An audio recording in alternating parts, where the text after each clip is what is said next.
Est-ce que je vais arriver à faire cette intro?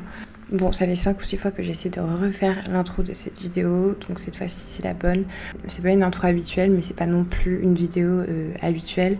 Je pense que vous l'avez vu dans le titre. Je vais aborder un sujet qui est hyper sensible. Alors déjà, petite parenthèse, si vous êtes trop sensible à ce genre de sujet, que ça peut vous mettre mal, c'est peut-être pas le moment de regarder cette vidéo parce que c'est vraiment pas le but. Voilà, c'était une parenthèse qui pour moi était importante de faire. Donc voilà, il va y avoir des choses qui sont pas faciles à regarder, pas faciles à entendre, beaucoup d'intimité. Là pour le coup, c'est ça pour moi l'intimité, c'est quelque chose qui va au-delà du physique et qui est bien plus personnel, émotionnel. Donc voilà, pour moi c'est vraiment ça et on touche vraiment du doigt pour moi l'intimité. Alors il faut savoir que j'ai mis beaucoup de temps à éditer cette vidéo, mais aussi à avoir assez de courage en fait de partager ça. De toute façon vous allez voir par vous-même pourquoi ça a demandé un certain courage avant de partager ça. C'est un sujet que je voulais aborder, c'est quelque chose dont je voulais parler et qui me tenait vraiment à cœur. Et en fait, je trouve que la manière dont je l'ai fait sous forme de court-métrage, enfin je sais pas si je peux appeler ça comme ça, mais en tout cas quelque chose de plus impactant, je pense, que d'être simplement assise derrière ma caméra en train de raconter, même si ça a quand même du sens. Je trouve que là, ça en donne encore plus au final à ce qui s'est passé et aussi à ces images que vous allez voir et qui n'étaient pas du tout censées se retrouver sur YouTube. Je pensais même jamais être capable de les regarder ou même de les utiliser, et au final si, et si je le fais, c'est vraiment pour encore plus donner de sens et de profondeur à ce sujet qui est sensible mais tellement important. Et aujourd'hui je suis contente d'avoir pris ma caméra pour vlogger, et au final que je pensais que c'était complètement un vlog raté et ça s'est transformé en sorte de journal de bord où en fait ça me servait pour m'exprimer et pour me sentir un peu moins seule. Quand j'allumais ma caméra, c'est un peu la sensation que j'avais, donc je pense que c'est pour ça que j'ai continué à filmer. Dans cette vidéo, j'ai vraiment rien laissé au hasard et voilà, il y aura les droits d'auteur et tout ça, mais peu importe, pour moi, je m'en fous de la monétisation de cette vidéo, c'est vraiment le but qu'il y a derrière ça, c'est de sensibiliser sur la santé mentale, c'est vraiment le but. Donc voilà, après j'ai rien laissé au hasard, que ce soit dans le choix des musiques qui ont une importance, autant que dans les mots que j'ai utilisés. J'adore écrire et je pense que je l'ai déjà dit sur ma chaîne, mais pour moi, les mots peuvent avoir un réel impact s'ils sont bien utilisés. C'est ce que j'ai essayé de faire pour vraiment transmettre l'émotion, donc voilà, dans la musique, dans les mots et voilà, dans les images aussi, et j'espère que ce sera chose faite pour sensibiliser au maximum. Donc il m'a fallu du temps avant d'éditer complètement cette vidéo.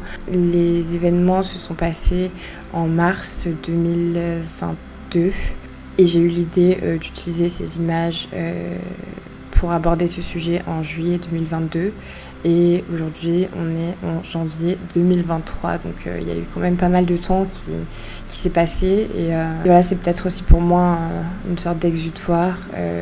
J'ai moi-même traversé des phases de dépression quand j'étais plus jeune, fait des tentatives, j'ai des membres de ma famille qui eux aussi ont traversé ces phases-là. Et là, cette histoire, je pense que c'est important que vous sachiez, si vous ne le savez pas déjà, que la France a le taux de morts causés par suicide le plus élevé en Europe. J'ai pas les chiffres exacts, mais c'est à peu près 9200 décès par suicide par an, donc c'est juste énorme. Et sans compter les tentatives, ça c'est pas inclus dans ce chiffre qui est déjà juste beaucoup trop gros.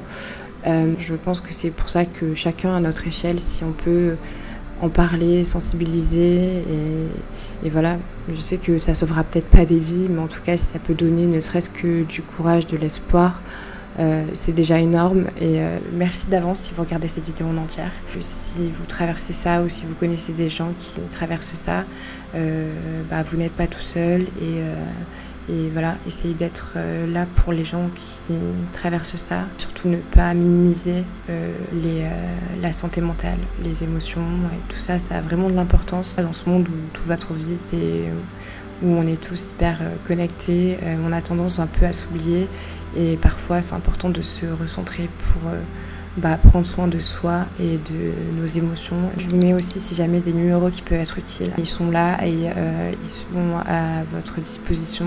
Bref, c'est parti, je vous laisse avec la vraie vidéo et encore merci si vous regardez vraiment cette vidéo entièrement.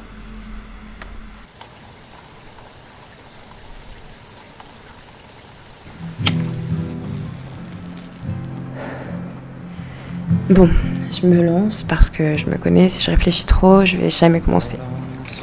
Je vais sûrement intituler cette vidéo « La santé mentale ». Je pense que c'est le titre le plus approprié. En fait, j'ai dit que je commence, mais je sais pas vraiment par où commencer. En fait, j'ai filmé mon deuil, voilà.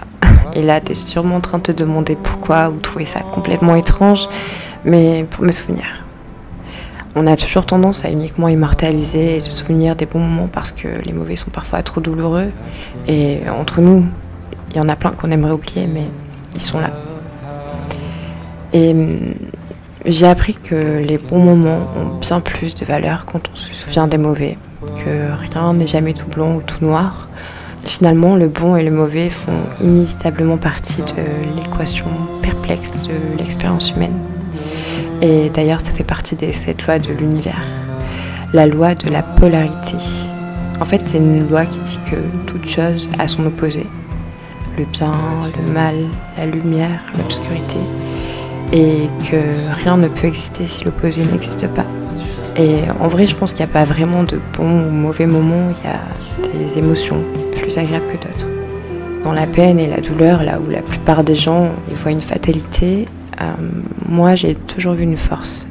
Et c'est d'ailleurs peut-être pour ça que je suis capable d'en parler aujourd'hui. Finalement, c'est une belle manière d'honorer la vie qui nous est donnée que de rester courageux dans l'adversité.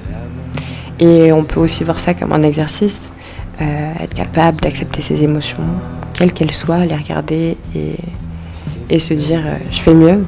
Je m'en suis sortie. Je m'en suis sortie quand je pensais que tout mon monde s'écoulait. Et ouais, vivre l'émotion, l'accepter, la comprendre et la partager. Alors je sais que certaines personnes n'arriveront pas à regarder cette vidéo. Enfin, si t'es hyper sensible comme moi, il se peut que ce soit pas hyper facile à regarder, mais peut-être que ça peut être bénéfique. Je sais pas. Bref, il y aura aussi des gens qui vont penser que c'est un peu trop drama ou un peu trop too much. D'autres personnes penseront que montrer ça c'est une faiblesse et que la tristesse est une émotion hyper personnelle. Mais si on estime que le bonheur est une émotion qu'on peut étaler au grand jour, aux yeux de tous, sans retenue finalement, c'est un petit peu ce à quoi on est confronté tous les jours sur les réseaux sociaux, cette overdose de bonheur général, de vie parfaite qui est finalement que l'illusion et comme le dit si bien la loi de la polarité, rien ne peut exister si l'opposé n'existe pas. Et si on estime que la tristesse et que toutes les émotions qui s'en approchent sont des choses trop personnelles, alors on devrait en penser tout autant pour la joie et le bonheur, et l'un ne va pas sans l'autre. C'est juste peut-être moins agréable à regarder parce que la plupart d'entre nous n'acceptons pas les émotions douloureuses et on a du mal à dealer avec ça. Donc ouais, je pense que si on peut partager le bonheur, on peut partager aussi la tristesse et l'un ne va pas sans l'autre, alors pourquoi n'en montrer qu'un seul? Alors évidemment, j'ai mis beaucoup de temps à être sûre de vouloir utiliser les images qui vont suivre, à être sûre de les partager et puis aussi à les regarder sans être trop chamboulée. Le vrai but de cette vidéo est pas du tout de mettre ton moral à zéro, au contraire, et j'ai plus envie que ce soit perçu comme quelque chose qui donne de l'espoir et accepter que la tristesse est pas forcément une émotion négative, c'est une émotion et il n'y a rien qui est vraiment négatif tant qu'on en retient quelque chose. Bref, je pars un peu trop loin là. Le but de cette vidéo est vraiment de sensibiliser sur la santé mentale et les dégâts qu'il peut y avoir dans la vie des personnes qui sont atteintes de troubles, autant que pour l'entourage qui se retrouve dévasté et souvent dépassé par tout ça. Et voilà. Bref. Je vais finir cette intro avec une phrase que j'adore et que je me répète très souvent. Aide-toi et le ciel t'aidera. Voilà, je vous laisse avec ça.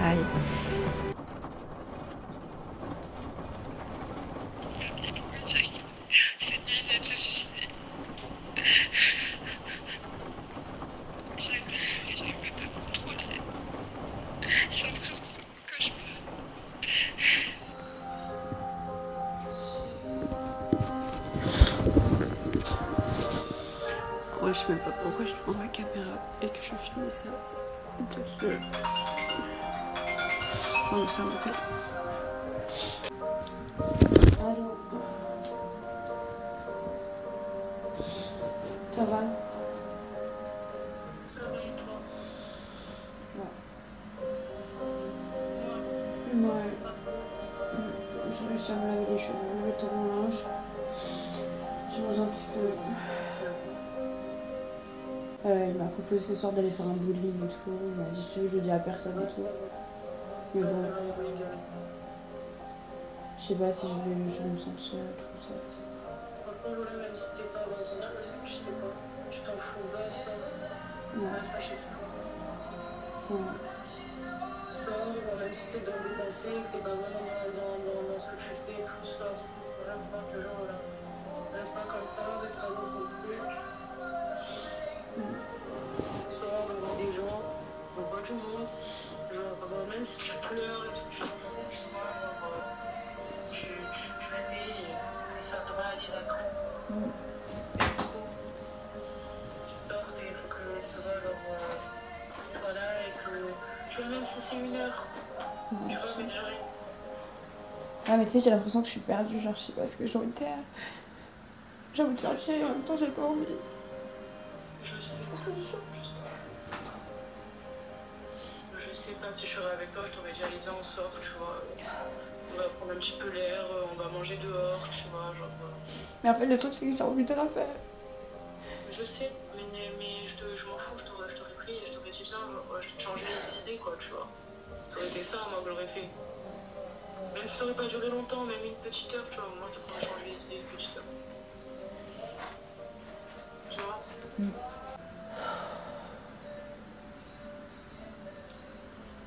Genre, je sais pas, j'arrive pas à me dire, je sais pas, c'est un fantôme, quoi, tu vois.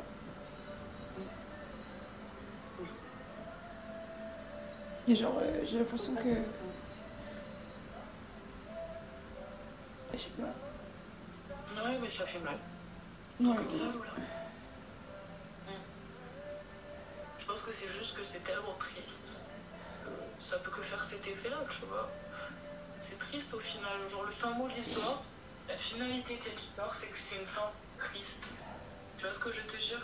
Genre, c'est une fin triste pour une vie, tout court, tu vois, pour n'importe qui. Et forcément, ça touche quand tu connais la personne, et d'autant plus quand tu as vécu des choses avec et tout, tu vois. Tu peux pas être insensible à ça.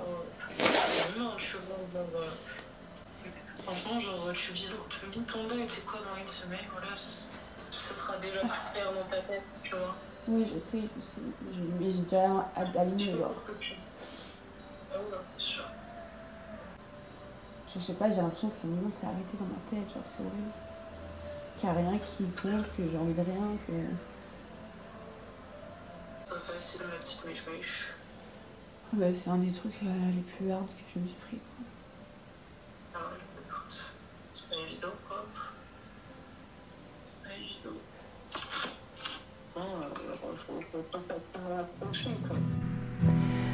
L'entourage est inévitablement atteint quand il s'agit d'un décès, mais quand il s'agit d'un suicide, c'est un peu plus compliqué. Il laisse l'entourage meurtri, endeuillé et plein de questions qui réinterrogent nos liens aux autres et à la place de chacun. On parle de deuil traumatique. En fait, c'est un deuil qui comporte un risque d'identification aux suicidés. Et honnêtement, ça facilite pas la tâche. Ça fait 1 an que j'essaie de me remettre. Et là, je viens d'apprendre ça.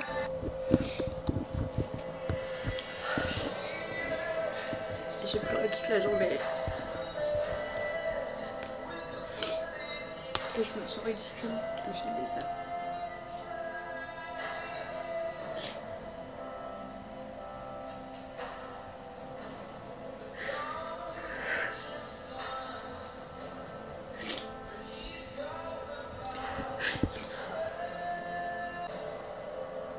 J'espère que le jour où je regarderai cette vidéo, je serai encore plus forte que ce que je suis devenue.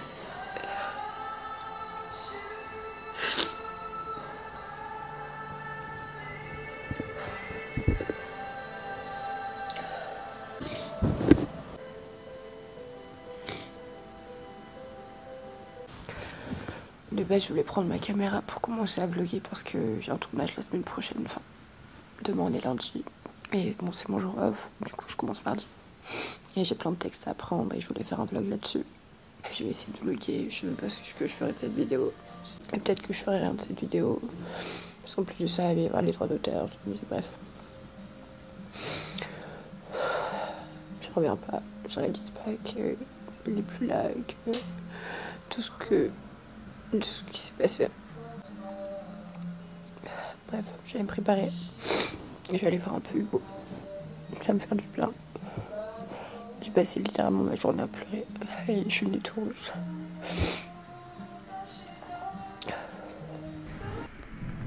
Le suicide. C'est un mot qui est presque tout autant effrayant qu'intrigant. Il me questionne sur le sens de la vie et le sens de nos relations aux autres.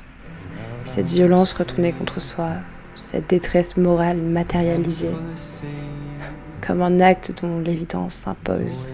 Et finalement, c'est peut-être pas tant un choix que ça. Enfin, je sais pas. Je pense qu'on pourra jamais vraiment comprendre le suicide, ni même le réduire à une simple explication ou à une connaissance. Quand on y pense, des extrêmes s'opposent quand on parle de suicide. Un qui consiste à enfermer ce geste dans l'échec, et l'autre à l'observer comme une sorte d'expression de liberté. Enfin, personne n'aura vraiment jamais la réponse. Bon, j'ai une tête un peu éclatée, je suis pas du tout maquillée, mais là je suis au téléphone avec ma soeur. Téléphone, say hi bitches. Hi. Hi. Moi j'ai vraiment une tête éclatée, genre y a pas à avoir les yeux. Après, genre, de toute façon. Attends, je coupe la caméra. Bref, là, suite au prochain épisode, on vous retrouve plus tard. XOXO Gossip Slut. J'ai plus de voix. Je sais pas, pleurer pour pas mettre dans un mood de merde. Faut que je me concentre sur mon tournage.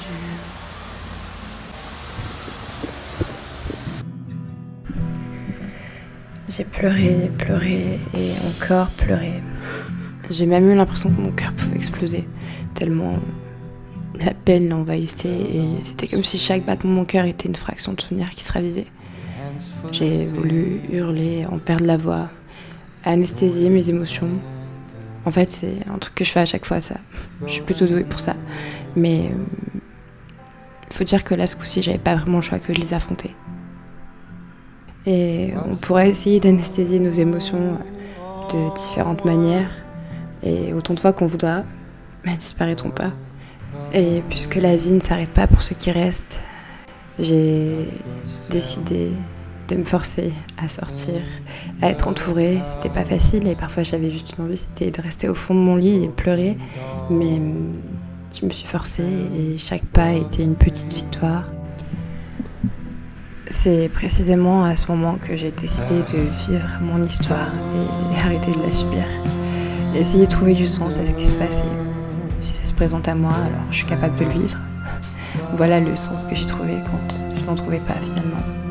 Et peut-être que tout a du sens et que tout arrive pour une raison. Une raison qui m'échappe parfois, mais si c'est là, c'est que c'est censé être là. Et j'ai réalisé que plus on cherchait à comprendre, plus on s'éloignait de la compréhension dans des raisonnements insensés et incessants des pensées.